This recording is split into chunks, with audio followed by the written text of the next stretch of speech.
Hi everyone. जैसे कि मेरी इससे पहले की जो वीडियोस थी, उस वीडियो में मैंने बताया था आपको, अपने तासुरात बयान किए थे कि जो प्राइमरी स्कूल के स्टूडेंट्स हैं उनको हम कैसे पढ़ाएं। आज का जो मेरा मौजू है वो है कि how to teach effectively to middle class school students. जैसे कि आप जानते हैं कि जो मिडिल क्लास जो एज ग्रुप है वो होता है 6 क्लास से लेके 8 क्लास तक और उसके बाद जो एज ग्रुप जो होता है वो लगभग 11 से लेकर 14-15 साल तक के जो बच्चे होते हैं। इसमें अगर एक टीचर होने के नाते हमारी सबसे बड़ी जिम्मेदारी ये है कि हमें बच्चों को शौक़ पैदा करना है, क्योंकि इस स्टेज में जब आके जनरली जो सब्जेक्ट्स होते हैं वो मैथमेटिक्स है, साइंस है, सोशल साइंस है ना, इस तरह के एप्लीकेशन वाला फॉर्म शुरू हो जाता है। जैसे हम मैथ की बात करते हैं तो मैथ में आपका अलजेब्रा शुरू हो जाता है, उसके साथ साथ आपका मेंसुरेशन वाला पार्ट, थोड़ा बहुत आपका ट्रिग्नोमेट्री वाला पार्ट शुरू हो जाता है। साइंस की अगर हम बात करते हैं तो ख़ास तौर पे अगर हम फिजिक्स वाला पार्ट, एप्लीकेशन वाला पार्ट, लाइट्स हो गया उसमें, और उसके साथ साथ थोड़ा सा आपका इलेक्ट्रॉनिक्स से रिलेटेड कोई चीज़ है वो शुरू हो गई। इस तरह के सब्जेक्ट जो हैं वो शुरू हो जाते हैं। तो यहाँ जनरली 5th क्लास के बाद बच्चे का एप्लीकेशन वाला पार्ट शुरू हो जाता है। इसी तरह से अगर आप सोशल साइंस को देखेंगे तो सोशल साइंस में आपका कुछ हिस्ट्री वाला पार्ट, इकोनॉमिक्स है, सिविक्स है, ज्योग्राफी है, ये पार्ट शुरू हो जाता है। तो यहाँ पर सबसे पहले अगर हमें मिडिल क्लास स्टूडेंट्स को अपने पढ़ाना है तो इसमें सबसे पहली बात जो होगी वो ये होगी कि हमें हमारा जो फोकस होगा वो फोकस ये होगा कि हम बच्चों को कैसे इंटरेस्ट क्रिएट कराएं। अब इंटरेस्ट क्रिएट कराने के लिए क्या चीज़ हमें ज़रूरत है? सबसे पहले क्या कि हम अपनी टीचिंग मेथोडोलॉजी में स्टोरीज के ज़रिए से और केस स्टडीज़ के ज़रिए से टीचिंग मतलब हमें मेथोडोलॉजी का इस्तेमाल करना है। यानी हमारा जो मैक्सिमम पोर्शन होगा, मैक्सिमम पोर्शन में हमें स्टोरी नरेट करना है बच्चों को। स्टोरीज क्लासरूम में स्टोरी कोई भी हम सब्जेक्ट पढ़ाते हैं, हम चाहे वो मैथमेटिक्स पढ़ाएं या फिर हम जो है मैथमेटिक्स में पढ़ाते हैं मान लीजिए हम अलजेब्रा, तो अलजेब्रा का एप्लीकेशन फॉर्म को हम लोग क्रिएट कर सकते हैं कि अच्छा था इन्वायरमेंट। मेंसुरेशन का पार्ट पढ़ाते हैं तो हम, क्योंकि यहाँ पे वॉल्यूम्स है, एरिया वगैरह निकालना है, तो हम प्रैक्टिकल वे में हमारे जो स्कूल के जो एरिया है, अगर हम एरिया पढ़ा रहे हैं मान लीजिए, तो हम अपने छोटे छोटे टास्क देकर अपने ग्राउंड का, अपने क्लासरूम का, है ना, इस तरह से हम एरिया जो है वो कैलकुलेट करवा सकते हैं। तो फिर बच्चों का क्या है, जहन में बैठ जाएगा, वो सारे जो फार्मूलाज हैं वो जहन में बैठ जाएंगे। तो हमारा कहने का मकसद ये है कि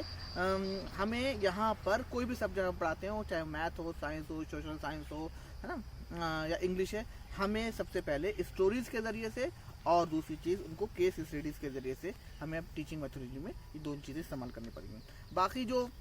लेसन टॉपिक्स हैं, लेसन टॉपिक्स में जैसे हमने थीम्स या टॉपिक्स या फिर मैपिंग वगैरह के ज़रिए कुछ इन मेथोडोलॉजी का इस्तेमाल करना है। मैपिंग के ज़रिए से बहुत सारी चीज़ें जो हैं बच्चों के ध्यान में बैठ जाती हैं। सपोज करिए इस एज में बच्चा जो है वो स्केलर क्वांटिटी, वेक्टर क्वांटिटी है, तो हम मैपिंग वगैरह के ज़रिए से समझा सकते हैं। बहुत कन्फ्यूज़न होता है स्केलर क्वांटिटी, वेक्टर क्वांटिटी में, लेकिन हम मैपिंग के ज़रिए से अगर इन सब चीज़ों को हम समझाएंगे तो वो जो है, या थीम के ज़रिए से, या टॉपिक को सेग्रीगेट करके हम समझाएंगे तो क्या होगा कि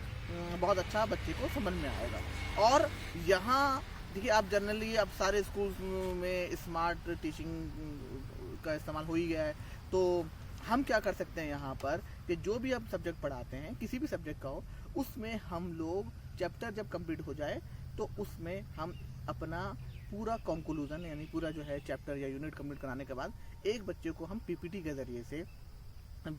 ज़रिए से उसको ओवरऑल पढ़ा सकते हैं। तो उससे बच्चे का जो है रिवीजन वाला पार्ट बहुत स्ट्रांग हो जाएगा और उसके बाद बच्चे को इंटरेस्ट हो जाएगा। पीपीटी वगैरह में क्योंकि फ़ोटोज़ वगैरह भी होते हैं, कुछ वीडियोज़ भी होते हैं, उसमें जो है बच्चे बहुत ही ज़्यादा इंटरेस्ट से पढ़ सकते हैं। दूसरी चीज़, इस कंडीशन में देखिए, जैसे मैंने बताया आपको कि ये जो बच्चे होते हैं इनकी 11 से 14-15 साल की एज होती है। इसमें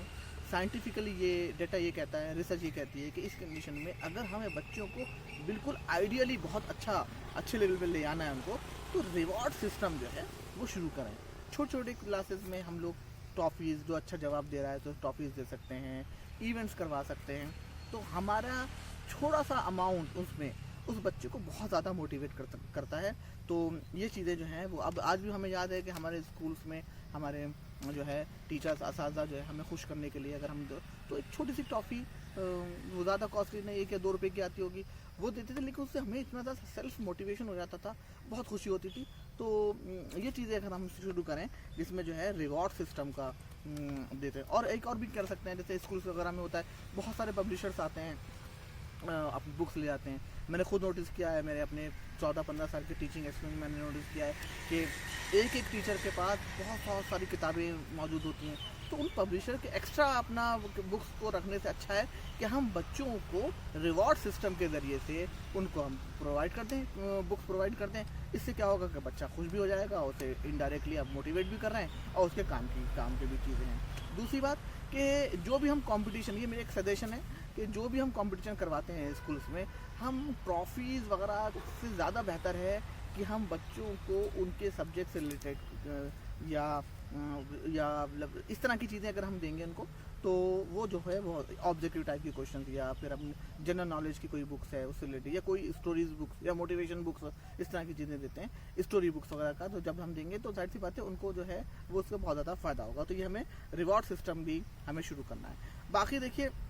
जो हमारा क्लासरूम रूटीन है उस पर भी बहुत ज़्यादा फ़र्क पड़ता है, उसका भी बहुत ज़्यादा फ़र्क पड़ता है कि जनरली हम जब टाइम टेबल बनाएं तो जो शुरुआत के जो सब्जेक्ट यानी शुरू के 4 जो हमारे क्लासेस होते हैं, उस क्लासेस में हम कोशिश करें कि जो बच्चे समझते हैं कि बहुत टफ सब्जेक्ट्स होते हैं, जैसे कि मैथमेटिक्स वगैरह का, मैथ, साइंस का, इस तरह के सब्जेक्ट्स को हमें शुरुआत में लगाना चाहिए कि शुरू में ब्रेन जो है बहुत फ्रेश होता है तो बच्चे, और उसके बाद फ्रेश हो गया, उसके बाद बच्चों को आप इन स्टोरीज़ और केस स्टडीज़ के वजह से पढ़ा रहे हैं या बीच बीच में पीपीटीज वगैरह बना रहे हैं, तो जाहिर सी बात है वो बच्चा बहुत जल्दी ग्रैस्प करेगा, और फिर आपकी मेहनत और आपकी काविशों के ज़रिए से पूरी उम्मीद है कि हम अपने मुल्क हिंदुस्तान को हम जो है बहुत अच्छे इंजीनियर, बहुत अच्छे साइंटिस्ट, ये हम अच्छे डॉक्टर्स, बहुत अच्छे टीचर्स दे सकते हैं। बाकी देखिए, एक जो चीज़ बड़ी इंपॉर्टेंट ये है कि हमें अपने time table, daily routine chart वगैरह का भी आप छोटे छोटे असाइनमेंट दे सकते हैं बच्चों को, यानी आपकी जो क्लासेस हो वो पूरी चार्ट वगैरह से भरी हुई हो। मैं बहुत शुक्रगुजार हूँ हमारे स्कूल, मेरा स्कूल जो है मिंटो साइकिल STI स्कूल, हमारे यहाँ के जो प्रिंसिपल थे मदन जमाल साहब, उस दौरान वो इस तरह की चीज़ों को इम्प्लीमेंट करते थे, और हम बीच बीच में इवेंट्स हुआ करते थे, तो हमारी जो क्लासेस हुआ करती थी पूरी चार्ट से भरी होती थी। कहीं टाइम टेबल कोई लगा रहा है, कोई और डे सेलिब्रेट कर रहा है, इस तरह की चीज़ों को हम जो है इसमें इम्प्लीमेंट कर सकते हैं। बाकी एक और चीज़ भी हम टास्क दे सकते हैं बच्चों को, जैसे बर्थ एनिवर्सरी याद कराना हो अगर हमें कि किसी बर्थ एनिवर्सरी क्या आ रहा है, डेथ एनिवर्सरी क्या आ रही है, पता होना चाहिए। आगे चल के कॉम्पिटिशन वगैरह में ये सारे क्वेश्चन आते हैं, तो उस तरह के हम लोग जो है चार्ट वगैरह बनवा सकते हैं, या फिर अपनी क्लासरूम में एक जैसे कोई भी हम डे दे, छोटा सा टाइम लगेगा। सपोज करिए कि आज सर सैयद डे, समझ लीजिए सर सैयद डे हो रहा है, तो हम सर सैयद डे के बारे में आपको थोड़ा सा बताते हैं। हर रोज़ 365 दिन में बहुत बड़े बड़े स्कॉलर, बहुत बड़े बड़े रिसर्चर, बहुत बड़े बड़े साइंटिस्ट, इंजीनियर्स, डॉक्टर्स, टीचर्स की पैदाइश हुई है ना। तो हम क्या कर सकते हैं अपने लेक्चर्स में कि भाई आज जो है इनका बर्थडे है और इनका ये कंट्रीब्यूशन रहा है, तो इस तरह की चीज़ें अगर हम शुरू करेंगे, सिर्फ 2 मिनट लगेंगे उसके बारे में, तो लेकिन ये जो चीज़ें बच्चों को जहन जो बैठ जाएगा वो बहुत आगे चल के फ़ायदा होगा। और इसी तरह से 365 दिन में कोई ना कोई डे होता है, हर रोज़ ही किसी ना किसी डे पे होता है, तो हम अपनी क्लास में कम से कम उस डे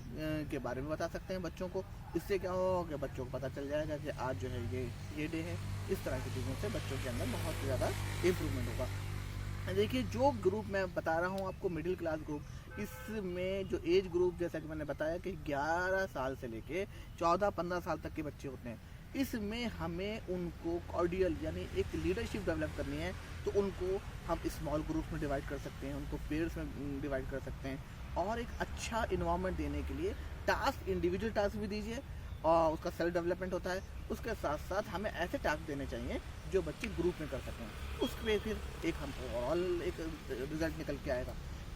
यहाँ मेरी और दरख्वास्त है, जनरली मैंने देखा है हमारे यहाँ स्कूल्स वगैरह में कि एक मेंटर मेंटरी सिस्टम नहीं जनरली है, और है तो सिर्फ ऑन पेपर है। हमें इसको प्रैक्टिकली अडॉप्ट करना है। मेंटर और मेंटरी सिस्टम को अडॉप्ट करने का मतलब हर टीचर, अगर हम स्कूल के जितने भी टीचर्स हैं उसको और स्टूडेंट में डिवाइड करते हैं, तो जनरली हमारे यहाँ जो एक क्लास टीचर का तो एक ट्रेंड है, लेकिन मेंटर और मेंटरी सिस्टम, एक क्लास टीचर के पास 50-60 बच्चे होते हैं तो वो नहीं ध्यान दे पाएगा, तो ऐसे उसको और भी काम है। लेकिन जितने हमारे टीचर्स हैं, चाहे वो परमानेंट टीचर्स हैं, चाहे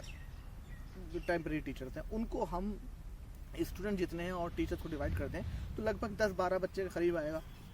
अब उस जितने मेंटर है उसकी जिम्मेदारी होगी कि हमारे जितने मेंटीज़ हैं उनका एक पूरा फॉर्मेट है, मौजूद है गूगल पे, आप सर्च कर सकते हैं। तो जब वो इंडिविजुअल बच्चे को वॉच करेगा कि बच्चा क्यों घबरा रहा है, बच्चे के क्या क्या पॉजिटिव है, बच्चे किस सब्जेक्ट से इंटरेस्ट ले रहा है, किस सब्जेक्ट में इंटरेस्ट नहीं ले रहा है, बच्चे का नेचर क्यों चेंज हो रहा है बच्चा, तो उस जगह पे जब आप टच रहेंगे और डायरेक्टली आप जो है वो आपके पेरेंट्स के नंबर भी आपके पास होंगे, कंटिन्यूसली बात करेंगे आप उनसे 2 4 5 दिन में कि भाई आपके जो बच्चा है इसके अंदर हम फील कर रहे हैं कि यह बहुत खोया खोया सा रहता है। जैसे कि मैं आपको बताया कि मेंटर मेंटी सिस्टम बड़ा इंपॉर्टेंट है। अगर हम इसको स्कूल में इम्प्लीमेंट करते हैं तो बहुत ज़्यादा फ़ायदा होगा। हर टीचर के पास लगभग 10 12 बच्चे होंगे और 10 12 बच्चे जो है वो बहुत प्रॉपर तरीके से, बहुत सही तरीके से एनालिसिस कर सकता है अपने मेंटीज़ की कि बच्चे की स्ट्रेंथ क्या है, बच्चे की वीकनेसेस क्या है, बच्चों को अगर कौन सी अपॉर्चुनिटी दी जाए तो क्या कर सकता है, बच्चों को किस तरह से डर वगैरह किस तरह चीज़ों से लगता है। तो एक टीचर की जो जिम्मेदारी है हम पूरी कर सकते हैं इस स्टेज में, जो कि आपके 11 साल से 15 साल, लगभग 14 15 साल के जो बच्चे होते हैं, उसमें अगर हम प्रॉपर बच्चों को सही बिहेवियर के साथ उनको टच दे दें तो जो है आगे चल के नो डाउट हमारे ये जो बच्चे हैं यही बहुत अच्छे इंसान बनेंगे, ये सबसे अच्छे डॉक्टर, इंजीनियर, टीचर, साइंटिस्ट, ये सब लोग टीचर बनेंगे, अच्छे बिजनेसमैन बनेंगे। तो इसको हमें इम्प्लीमेंट करना है। बाकी असाइनमेंट का जो सिस्टम है ना उसको हमें कोशिश करनी चाहिए कि इसको भी करें। असाइनमेंट बहुत ज़रूर है आज के दौर में, अपार्ट फ्रॉम कन्वेंशन जो हम लोग टीचिंग कर रहे हैं उसके साथ साथ असाइनमेंट, ऐसा असाइनमेंट दें जो कि बच्चे को बहुत आसानी से ना मिल पाए, उसके लिए गूगल की भी हेल्प लेना पड़े उसे, उसके साथ साथ इंटरनेट वगैरह की उसको हेल्प लेना पड़े, यूट्यूब वगैरह से कुछ सर्च करना पड़े। और साथ साथ जो है वो आप ये भी कर सकते हैं कि कुछ हमने एक असाइनमेंट दिया, उस बच्चे को पीपीटी बना के लाना है तो पीपीटी बनाना सीख जाएगा, और आगे चल के भी कर सकते हैं कि वो उसको क्लास में प्रेजेंट करना है, तो उसका जो हेजिटेशन वगैरह है वो सब रिमूव होगा। बेसिकली जैसे मैंने इससे पहले अपने वीडियोस में बताया था कि जो मेरा प्राइमरी एजुकेशन कैसे हम टीचिंग इफेक्टिवली करें, उसका जो मेन मोटिव होता है टीचर का, वही होता है कि हमें बच्चों को अच्छी हॉबीज़ डेवलप कराना। लेकिन इस स्टेज में जो मिडिल क्लास स्कूल टीचर है, इसमें हमारा जो मेन मोटिव रहता है कि उनका बच्चों का जहन जो है क्रिएटिव कैसे बनाए, उनका जहन कैसे कुशादा करे, उनका जहन को कैसे मतलब खुले उनका जहन। अगर उनका जहन खुल जाएगा तो बहुत सारी चीज़ें जो हैं वो आसानी से वो ग्रैब कर सकता है। तो ये हमारी टीचर की जिम्मेदारी है, हम टीचर की जिम्मेदारी है कि हमें बच्चों के अंदर एक कैसे इंटरेस्ट क्रिएट करना है। ये सारी बातें थी। मैं इसके बाद मैं इजाज़त चाहता हूँ और आपका बहुत बहुत शुक्रिया। आप लोग मेरी पहले की वीडियोस को बहुत लाइक कर रहे हैं, उन सबका और मेरी दरख्वास्त है कि आप मेरे इस वीडियो को भी लाइक करें, सब्सक्राइब करें, कमेंट करें, ताकि आपके कमेंट्स के बेसिस पे फिर हम जो है जो आपको कुछ कमियां लगती हैं तो बताएं, हम चाहे उसको रिमूव करने की कोशिश करेंगे। बहुत बहुत शुक्रिया। प्लीज़ सब्सक्राइब करें मेरे चैनल डॉक्टर बेग फोरम को। बहुत बहुत शुक्रिया। सलाम।